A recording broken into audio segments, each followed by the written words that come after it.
I think that the buildings, the infrastructure is just amazing. I think that China has changed over the last 20-30 years in an incredible way.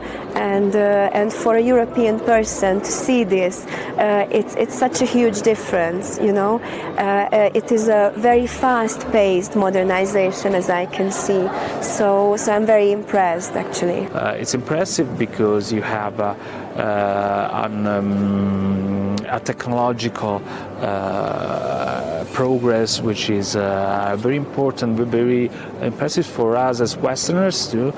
And I might say that you have also an ecological sentiment. You are very careful about that.